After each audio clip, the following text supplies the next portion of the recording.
Sziasztok gyerekek!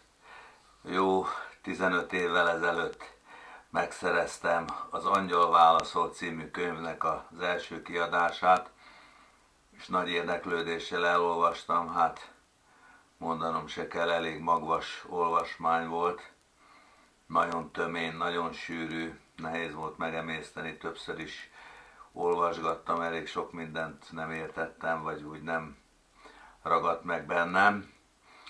És a közelmúltban újra kiadták, egy ilyen reprint, vagy egy újabb kiadása megjelent ennek a könyvnek, és a szerelmemmel elkezdtük együtt olvasni és olvasgatni esténként néhány fejezetet. És aztán úgy átbeszéltük. És az egyik részben, azt hiszem pont tegnap volt, azt olvastuk, és ez a rész engem nagyon megfogott, hogy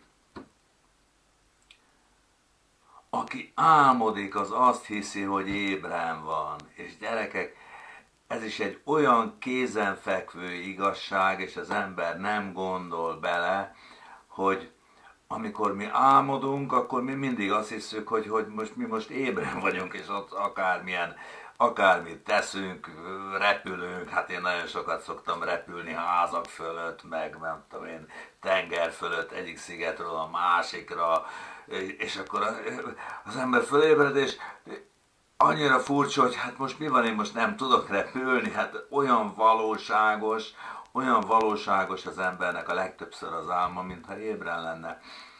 És a legritkább velem, egy kezemen meg tudom számolni, talán egyszer vagy kétszer fordult elő életemben, hogy álom közben tudatosodott bennem, hogy én most álmodom.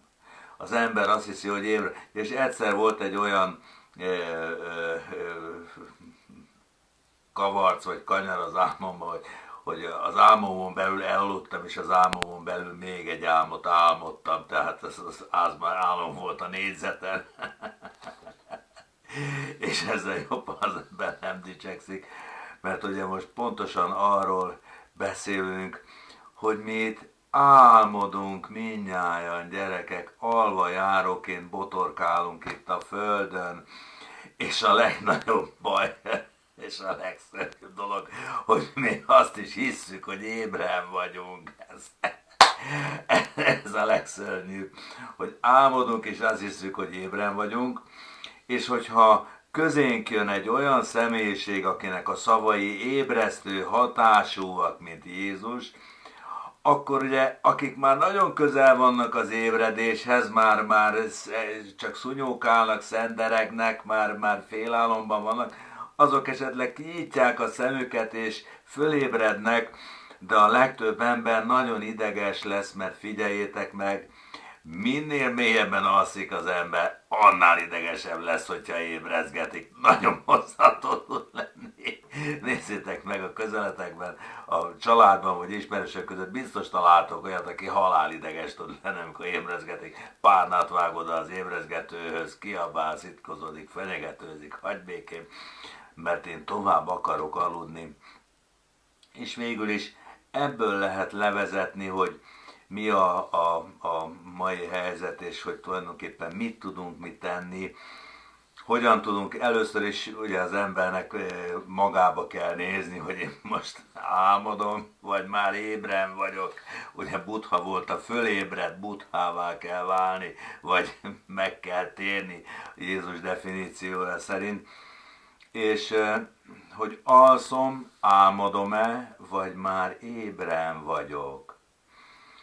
És hogyha ébren vagyok, akkor hogyan tudok hozzájárulni ahhoz, hogy mások is ébredjenek. Mert bizony a legnagyobb baj, hogy az ember azt hiszi, hogy ébren van, közben álmodik, és nagyon ideges lesz, hogyha ébrezgetni próbálják, de egy a nyugtató, gyerekek, hogy nincs olyan hosszú időszak, hogy valaki föl ne ébredjen az álmából. Aki eleget álmodott, az fölébred. Tehát ugye a erőszakkal ébrezgetni valakit nem mindig szerencsés, nem mindig jó. Egyébként az isteni kegyelem, az isteni szeretet, az isteni bölcsesség, az gondoskodik róla, mert én is nagyon mélyen aludtam, és nagyon mélyen álmodtam, és aztán 1986-ban valamikor, ahol kiléptem a lakásom előtt a panelban, és minden reggel a cipőmet kötözgettem, vagy bekötöttem, ott a ház födémjéből egy olyan 4-500 kilós darab kiesett, olyan 1,5 méter átmérőjű és ilyen 20 cm vastag betondarab. Na, akkor úgy belegondoltam, hát ez mit tudom, hajnali 4:30 nagy robajjal ott ki leesett, hogy hát mondom, várt volna egy kicsit 6 óráig, akkor én most már nem kérnék enni, az biztos. Ezt úgy viccesen elintéztem, és alig pár hónappal később, azon a télen, 86-ról 87-re való télen, amikor azok a nagy méteres havak voltak az autópályákon, akkor valamikor február végén, 87 február vége felé mentem Budapestre, és a egyik barátommal autóval, és egy olyan 3-as szaltót repültem 90 métert a hóba, hogy annak csodájára lehetett járni. Tükörjég volt az autópályán, még emlékszem, hogy ahogy fejjel lefelé voltunk, és a barátom, a Ferike olyan csodálkozó szemmel nézett, hogy de miért, és hát aztán ugye 3-as szaltó után talpra estünk, és egy karcolás nélkül ugye hát megúsztam a dolgot, de a halál torkában voltam. Persze akkor se esett le a tantusz. Aztán a harmadik eset az 89-ben volt, vagy 89 végén, vagy 90 elején, 90-ben volt már, hogy egy olyan rosszul lét jött rám, hogy azt hittem, hogy ott a céges autóban ott fogok meghalni, és már ez jött lassan fölfelé a bénulás, és na mondom, ez eléri a fejemet, akkor én nekem végeztem, és akkor mondom, már nincs is idő, hogy számot vessek magammal, itt már úgy látszik, itt beadom a kulcsot. És aztán azt is kihevertem végül is, és utána hát tovább folytattam az addigi álmomat, és aztán 1992-ben hát jött egy komolyabb ébresztés, a gyógyíthatatlan betegség.